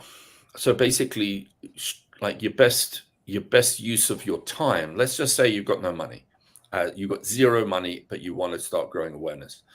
So it's dedicating time to Facebook, Instagram, TikTok, and Twitter. Now, I know that there's other, I know everybody's had problems and gripes with Twitter, but, like I'm just not sensing the communities growing on the other platforms that Twitter still has. So if you found one and it's working for you, then yeah, pick on that. But talk about your project, have a visual. Always, people don't like it. It's why Instagram's so popular. It's a very visual medium. TikTok is a very visual medium. So, have a piece of artwork and then do a voiceover on it. Do a little 1-minute clip over a couple of pieces of artwork, and you talking about the character, but talk about it in a very, don't go on a deep dive into details that people aren't going to understand, because one of the most important things as a creator is to step back occasionally and go, I have my property and I have all my characters that I have in this. I have this world I've created for it. I know it really well, but you need to be able to communicate it in a way that, because no one else has that knowledge, you've got to do bite-sized pieces that give out information that want people to know more. And you going a deep dive into 3,000 years of history on your world, without anyone actually ever seen the comic, it's a waste. You're going to switch people off. Yeah. It's short and sharp. Keep it down to just try practicing. What can I say in 15 seconds about my project that is going to get people excited? What can I say about the characters? You might even want to do something like if you've got friends, do an audio play. Ooh, wow! Just I never heard have them read the lines and put it out as a podcast, as an audio podcast. Hell yeah, bro! Bring it back to old school radio in a sense with your own comic book. Get people get intrigued, man. A novella out that shit. Right? Yeah, I mean, look, if you're I think understand that if you need me to voice act anyone, I could be any Spanish person you want. You know what I mean, man? Well, but even okay, look, if you're a creator, okay, why don't you if you've got a certain amount of artwork, that just so that someone actually watching, if they were on this channel right now, if you're on you went to Al, said hey, I've got this, it's an audio play, it's going to take 30 minutes. Just have some artwork that you can cycle around while you're reading it. Yeah, I'll help you. How fucking yeah. And do it. Get your friends, do it as a podcast. Have 4 of you all reading the words, and we can see you doing it. Post up an occasional piece of artwork. Do something like that. And even be in costume if we have to show you every once in a while, which would be hysterical. There you go. Yeah. And we'll love that. All right. See, but these are things you can do to get your ideas out. And again, it gives you feedback on it. It gets someone. talking about feedback, do you think, even artists joining, like artist collectives and writers joining organizations that offer resources, networking, and legal support are helpful? And if so, do you have any recommendations if there are any available? It's unfortunate that because of the way the freelancers' rights are limited. So like literally, like as a freelancer, you have no strike. Yeah, like you can't really strike, and there's no collective. Like you are never, and I hate to say this, but you are never going to get enough creators to just stand up and go, do you know what? I'm going to put tools down. I'm not going to work. I'm stopping work on my book until you treat this creator correctly. It's Of course, everybody got their own bills, unfortunately. Everyone's got, and it goes back to page rates, because the page rates in comics are so bad. There's no leeway. Like, but is there any resources like grants or maybe pitching your idea to get a sponsor? I mean, are those viable ways to get some revenue to fund your project and and build a team? Yeah, look, if you've got an element to your story that you think could be sponsored, but providing, of course, you see, the thing about that is you might have, let's just say, for instance, we talked about mental health earlier. So we're doing a comic book, and it deals with a big portion of it deals with mental health. And you've got a lot of mental health charities and a lot of organizations you could go to and say, hey, I'm doing this comic. But they may look at it and they go like, oh, you've got bloodshed. There's a horror comic. No, we don't want to be associated with a horror comic. Oh, okay. You've got to look at what you're doing. Does it fit? Like, again, it's just as I won't go to a creator with a project that's about, say, science fiction if I know they don't like science fiction. Okay. And think about that for everything. Think about, like, if you want to take that approach, like, because you go back and American TV, like, that's where advertising comes from. Every TV show was sponsored. Every radio show was sponsored. Provided, of course, that you had something to sell and that they felt that they would associate with your brand. Like, is the brand you're building something that people would want to be associated with? That's the other thing you have to concern about. It's not just and as for grants and things, there are certain countries where if you do the research, there are sort of certain grants for entertainment. Okay. Where you might be able to actually get sort of a little bit of money to help you out. It depends on, like, in America, it's probably almost on state by state.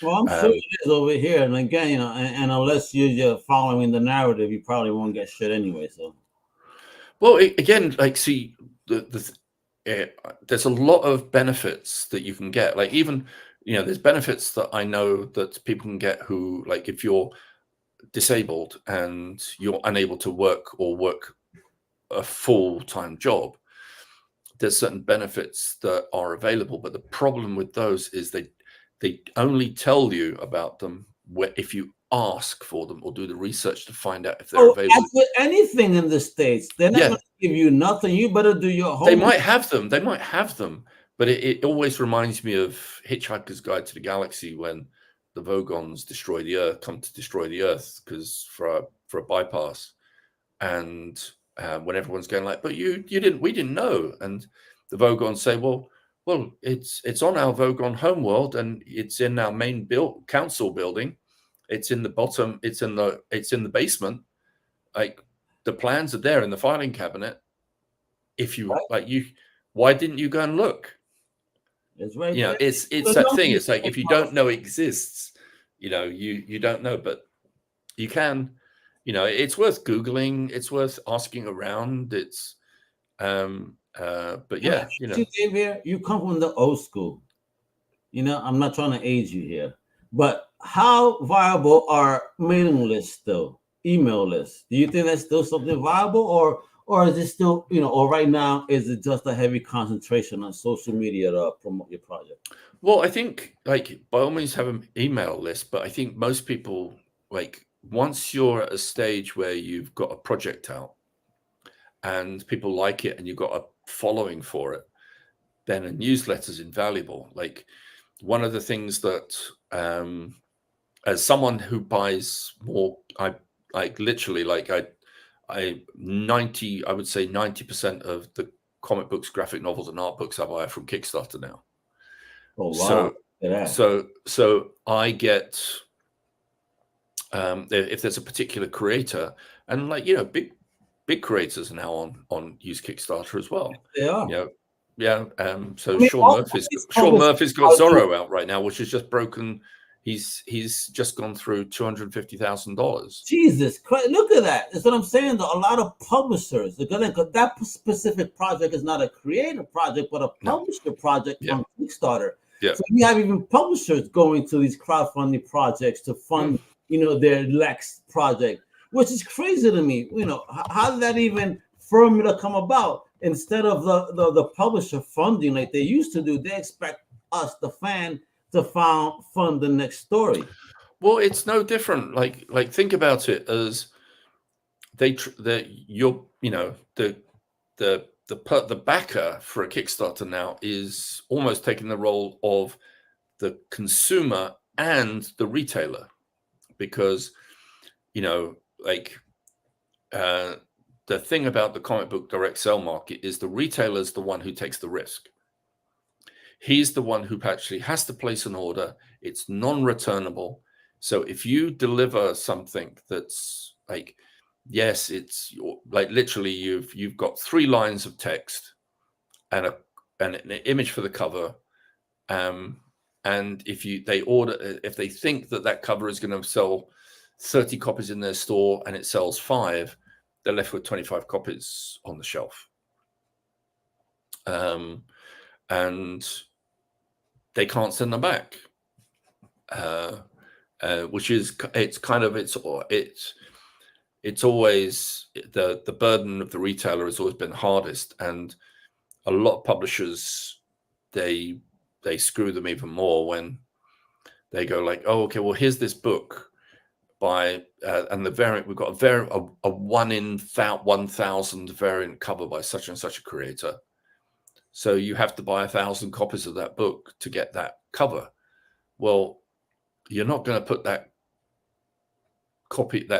variant cover on the shelf at cover price, are you? Oh, hell no. And I mean, that's a common thread. You know what I mean? I was. But you've now got 1,000 comics of that, which you might sell 50 copies of, or 100 even. Yeah, I mean, I fell for the Conan covers on Titan. I got every single one of the first one because it's Conan. I couldn't help it. Right, man, that spoil one get me. Yeah.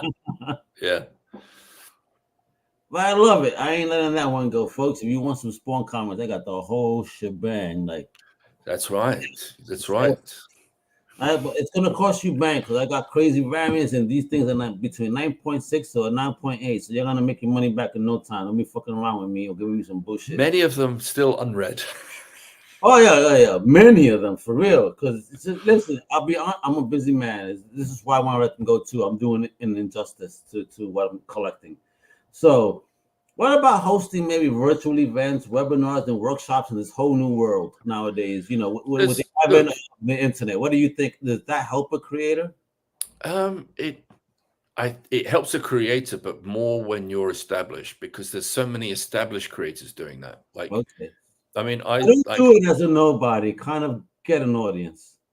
Yeah, it's you. Yeah, it's. But how do you get an audience in order to be able to do that?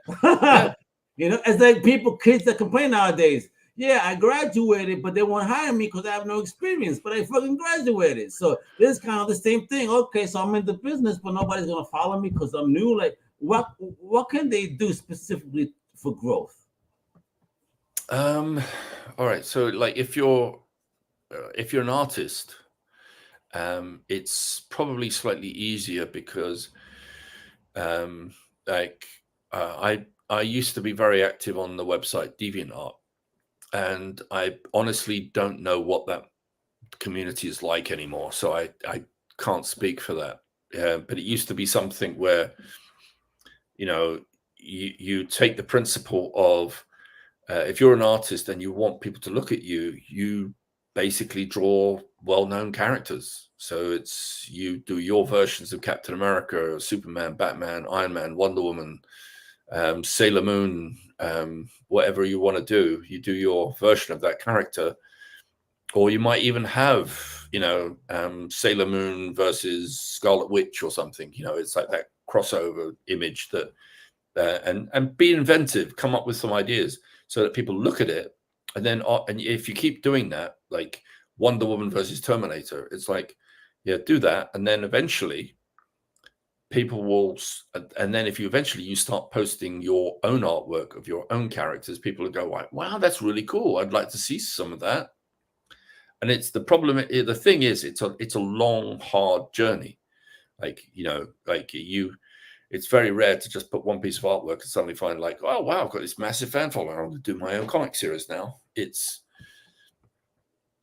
hard, but it's also a good way to get feedback. So and you can do that on Facebook. Create a fan page for yourself. Al Mega Artist on Facebook, and you don't want to see my art, man, at all. Trust you, me, man. So there are ways. So do your Facebook page is fine. You can do it that way. What do you think about giveaways and all that, especially when you're an artist? On your social media, you think that'll help?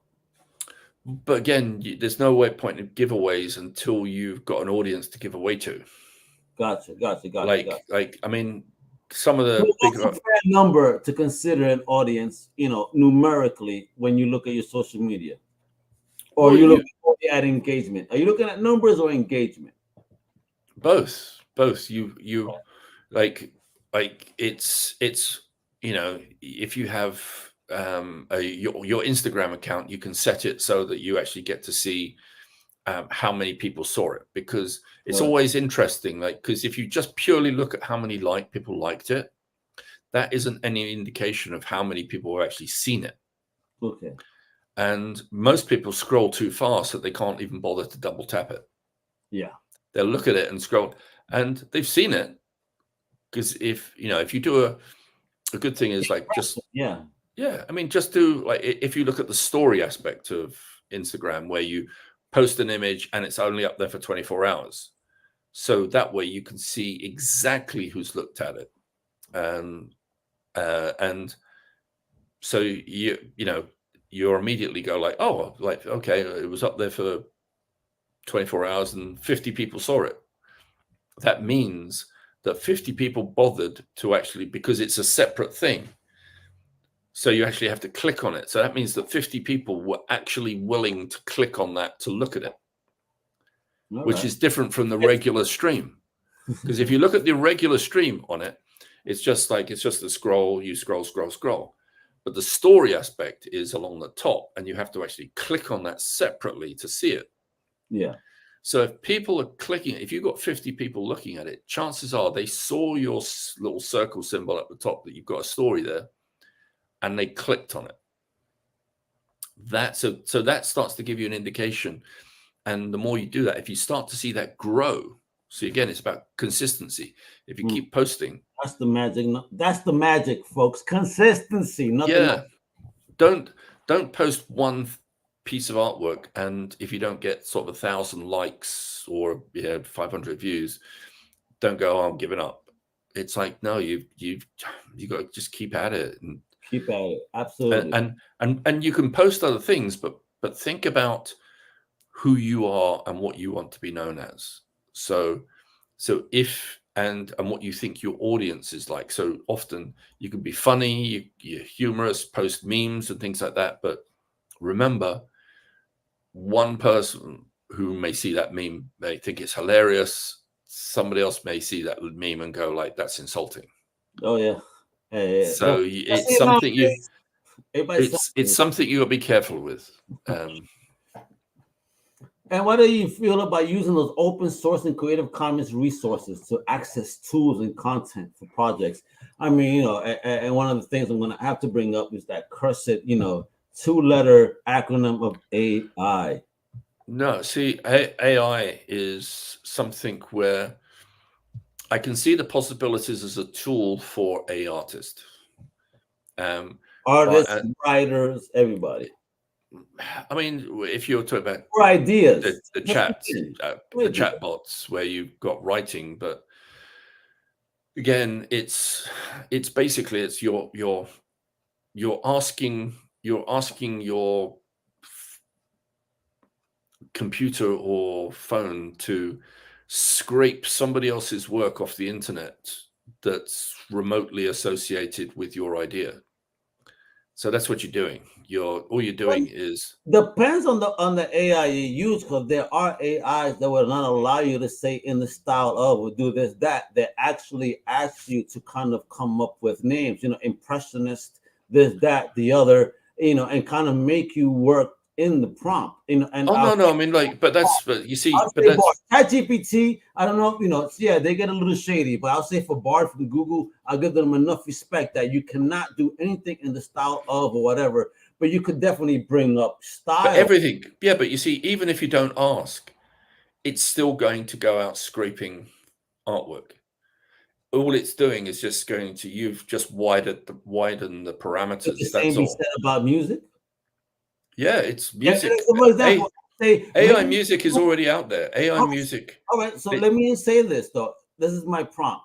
Make me a bachata song with these instruments, and I don't say nothing else, but add these core instruments, and it makes a song. Is it scraping someone else's, or is it putting together what I asked? Especially when I say, give me this many beats per minute with this many instruments. But what's it? You see, you're asking it to do something, but what's it going to do? It's going to go by what it can reference, and what it's referencing is other people's work. I thought there was a great. It was funny. There was a. I was listening to a talk show. It was one of those. It was like they have a different topic every hour, and they were talking about AI, and the DJ was joking about the fact. He goes, "Well, at least I'm safe." He goes, yes, they're going to copy artwork. Yes, they can copy people's writing. They can write in the style of this, because even the Prime Minister of the UK, or the ex-Prime Minister of the UK, was caught using chat bots to write articles for a newspaper. Oh, no good. Yeah. Yeah. So, but he thought, well, I'm here. I'm just chatting. I'm talking to you right now. That can't be replaced. And literally 2 days later, he opened his show with a clip, and he was like, and he said, hands up. He's basically, how many of you thought that the last 4 minutes was me talking? Yeah. No, it wasn't. That was, and someone had sent him a clip that he'd created using that guy's voice, and had written a script for him, and he read it in his voice, and everyone thought it was him. Crazy. Yeah, I mean, the tech is getting crazy, so I guess be careful on its usage, huh? Yeah, but all it does is it lessens the ability for the actual creative people to, they've spent all their lives on their craft, and now someone's just spent 2 days on putting together a piece of programming that scrapes all their work so that everyone else can just do it for free. Wild times. Do you think, before we go, we got a couple minutes left, do you think there should be any, laws that govern, the uses of AI to protect copyright in that sense? The problem is that it's making money for big corporations. And the corporations, the humans, not even considered corporations. So but the corporations are the ones who, they have lobbyists to make sure that the politicians won't ever do anything that's, AKA stupid humans that don't understand what the damage they're causing. Yeah, so it's very hard to get. I think one of the things I did like was someone had come up with a program where you can actually, what it does is it puts out into the AI universe, if you like, out onto the internet, false prompts, so that as the AI scrapes and it gives you something that you think you've asked for, it's actually going to screw it up. It's basically a way of corrupting the AI bots. Oh shit! Already, of course, because if man made it, man could break it. Yeah, yeah. Absolutely. You know, I so think yeah, that's the only way you're really going to have it sort of like it be defeated. But again, it's like, see, again, it's like anybody, it's anything. Like you look at Oppenheimer with the atomic bomb. Like he thought that it would be like, oh, the energy we could get from this, we wouldn't need oil, stuff like that. but that's not the And he thought that, and he also thought the bomb would bring peace, which yeah, it but it's didn't. not the narrative. Humans are evil and vile. There are so many actually free power sources out there, but again, No, human greed would not allow this to be shown. We will exactly. prove So to be all too powerful, and no, we have to have classes. We have to have steps. Unfortunately, absolutely.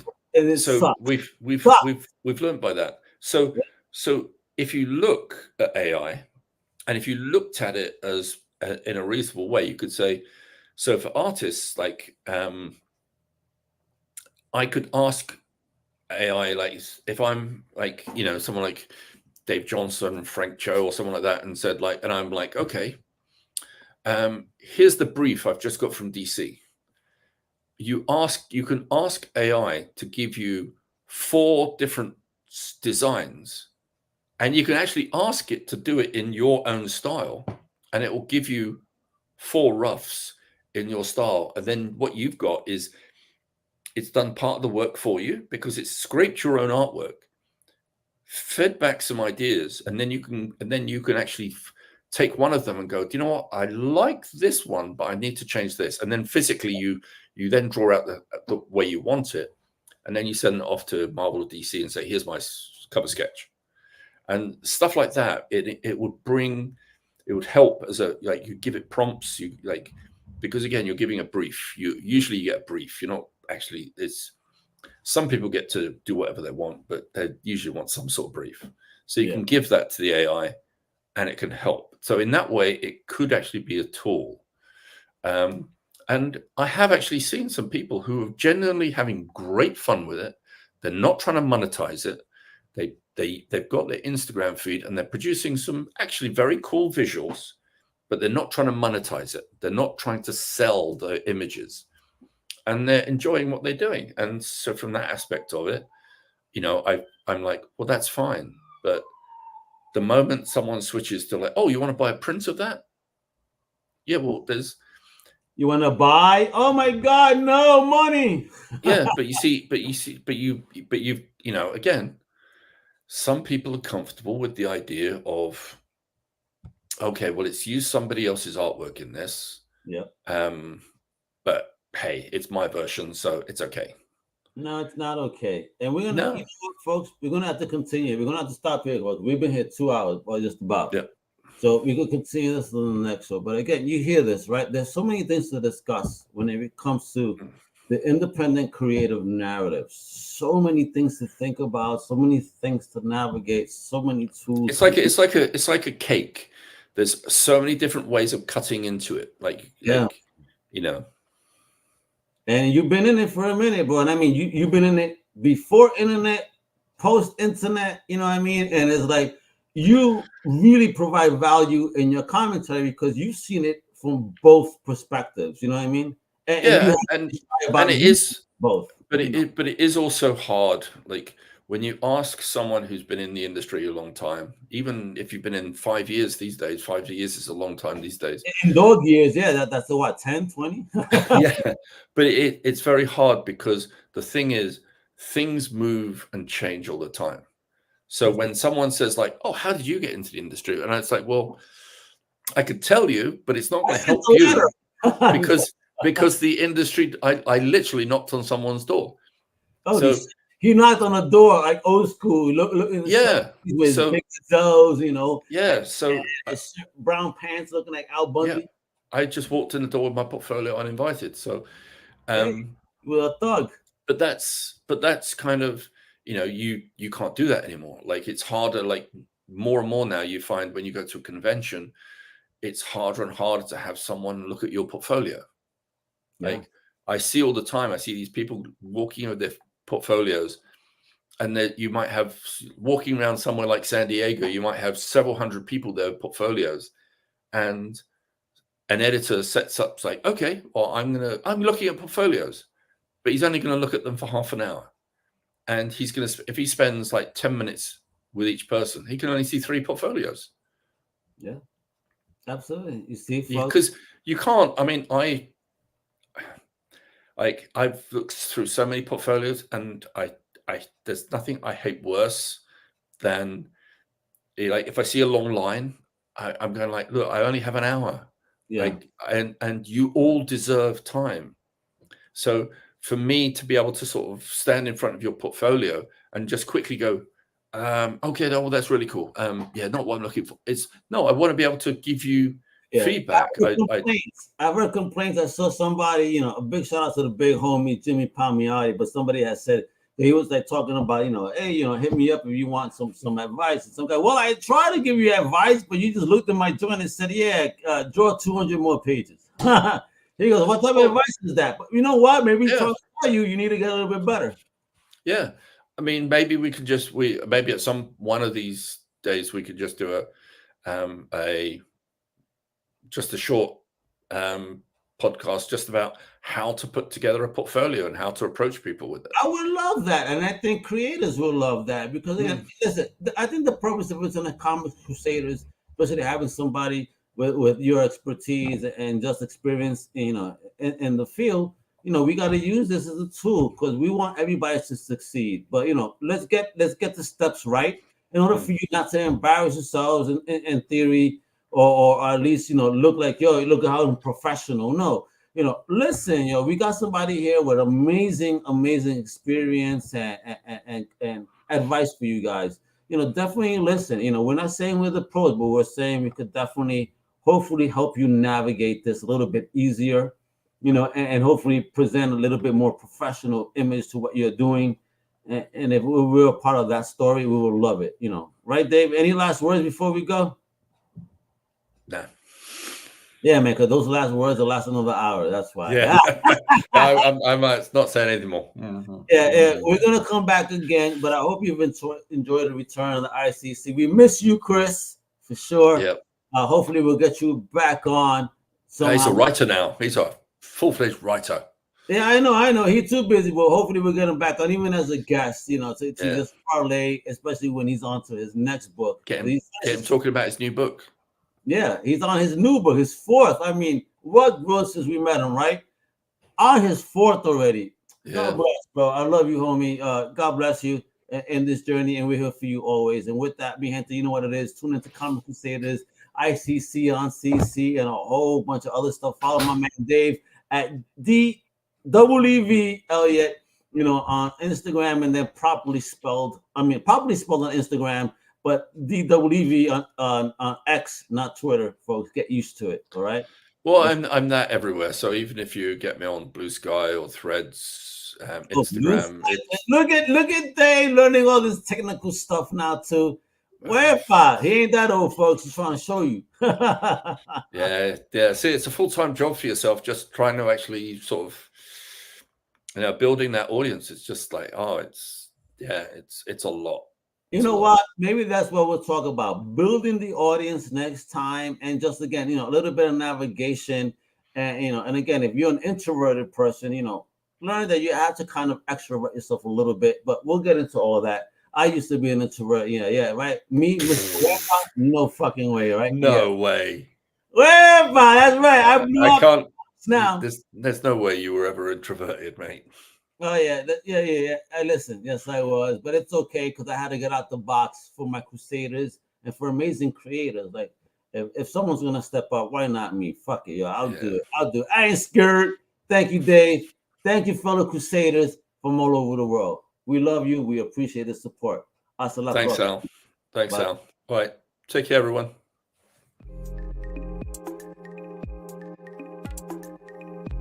Thank you. We hope you've enjoyed this Comic Crusaders production. For real-time news on all things pop culture, please feel free to follow us on social media.